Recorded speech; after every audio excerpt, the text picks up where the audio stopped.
The New Zealand response to the COVID crisis has been one that should be held up around the world as the gold standard in COVID responses. In response to a single case now risen to 31, New Zealand Prime Minister Jacinda Ardern once again shuts the country down. Stamping it out at every opportunity has meant that her country has suffered only 26 fatalities since COVID first appeared.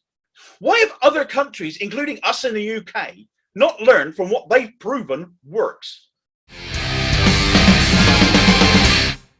An unvaccinated man from Auckland, New Zealand has tested positive for the Delta variant. He's been considered infectious since the 12th of August, but he was identified on the 17th of August, and from midnight that night, the whole country was put straight into level 4 of lockdown, the strictest level of lockdown they have. Schools were shut. Everyone stays home except for medical treatment, exercise, or to collect essential shopping. All work ceases except for essential workers.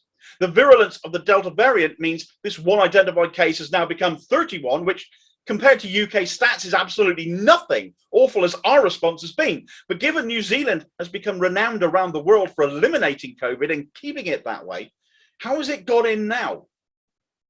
If you want to visit New Zealand these days, you have to jump through some serious hoops. Only New Zealand residents and their families can enter, along with Australian residents whose main residence is in New Zealand. Certain people due to their work, air travel workers for instance, and people from places designated quarantine-free zones, which basically only covers Australia and a few South Pacific islands, are the remaining exception. Everybody else, no matter where you're from around the world, has to go through 14 days of managed isolation or quarantine, their MIQ system. You need to have tested negative before departure. Upon arrival, you must spend 14 days in isolation, and you have to have arranged a placement in an MIQ facility before you leave for New Zealand too. They won't let you on the plane without proof of this. It's not a case of going where you want and holding up. They want to make sure you're isolating, so you go to a facility before you go anywhere else. You get tested repeatedly. If you test positive, you move to a quarantine facility. If you continue to test negative, you do your isolation period, and you are then free to go wherever you choose. These border controls have meant that despite seeing Delta variants showing up at their borders, these MIQ facilities, all the way since June, not until now have they had an outbreak of this variant. They've successfully kept the country clear. So what happened? Well, the outbreak has been linked through genome sequencing to New South Wales, Australia. Although Australia is in a quarantine-free zone, this was actually suspended back in July as a precaution due to rising cases there. So it's not a clear picture, actually, as to how this has happened, although the Australian island of Tasmania was not restricted from being a quarantine-free zone at the same time as the mainland, so it may have come through there before that route was closed off as well. What has happened is that of those 31 cases, 19 have been linked together, the remainder remain under investigation, and 1,189 contacts have already been identified, all in the space of some 48 hours. Compare that to here in the UK, 36,572 new cases on the 19th of August. Cases rising again, even before schools return for most of us. No masks required, no social distancing, everyone back to work, no mitigations being put in place in schools before they return.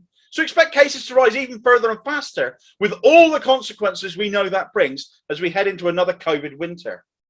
Oh, but the vaccine will protect us, people will cry.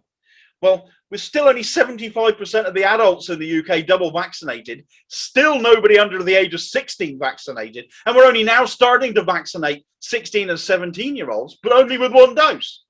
We're still seeing hospital admissions, and we're still seeing people dying. None of the vaccines are 100% on their own. They are not sufficient. So if you consider all of this as good enough, then you're a sociopath in my book. 36,572 versus 31. Jacinda Ardern versus Boris Johnson. Don't tell me what we're doing in the UK is good enough. We could have adopted what they've done in New Zealand. We're an island nation too. Just because our population is a lot bigger shouldn't be an excuse not to. It should be a reason to move faster. And it's an advantage over nations with land borders we could have used to our advantage. One of the most incompetent and stupefying aspects of our COVID response from the start was the sheer lack of travel restrictions. We basically threw COVID the red carpet.